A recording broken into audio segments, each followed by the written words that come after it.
இன்றைக்கி பார்க்க போகிறது வந்து வெங்காய சட்னி. அதுக்கு தேவையான பொருள் என்னன்னு பார்த்தீங்கன்னா, பெரிய வெங்காயம் 2 எடுத்து இந்த மாதிரி கட் பண்ணி வச்சுக்கோங்க.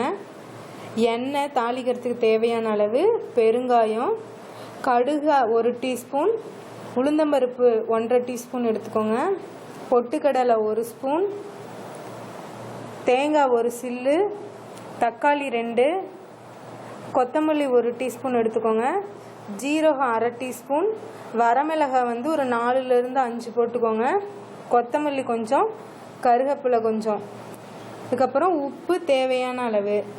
இதுதாங்க வெங்காய சட்னிக்கு தேவையான பொருள். இதை எப்படி செய்யறதுங்கிறத பார்ப்போம். வானிலையை அடுப்பில் வச்சுட்டு அதில் கொஞ்சம் எண்ணெய் ஊற்றிடுங்க. எண்ணெய் ஊற்றிட்டு பெருங்காயம் போடுங்க, கடுகு போட்டு பொரிஞ்ச உடனே உளுந்தம்பருப்பு போடுங்க.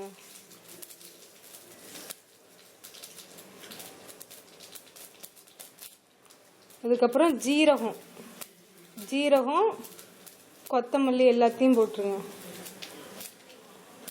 அப்புறம் வரமிளகாய் அதையும் போட்டுருங்க. அதை போட்டுட்டு நல்லா வணக்குங்க.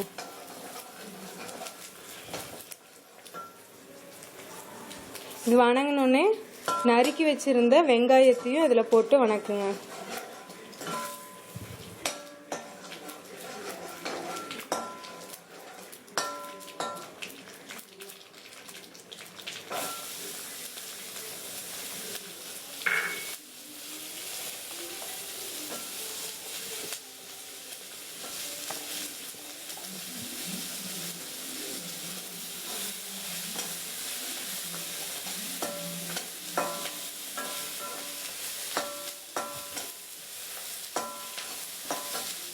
அதுக்கு தேவையான அளவு உப்பு போட்டுக்கோங்க. சட்னிக்கு தேவையான அளவு உப்பு.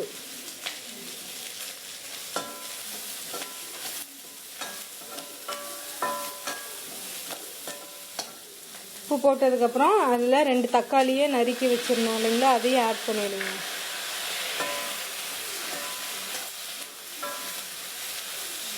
நல்லா வணங்கினதுக்கப்புறம் பார்ப்போம். இப்போ பாருங்கள், நல்லா வணங்கிருச்சு. கருவேப்பிலை, கொத்தமல்லி தழை இதில் நல்லா போட்டுடுறோம்.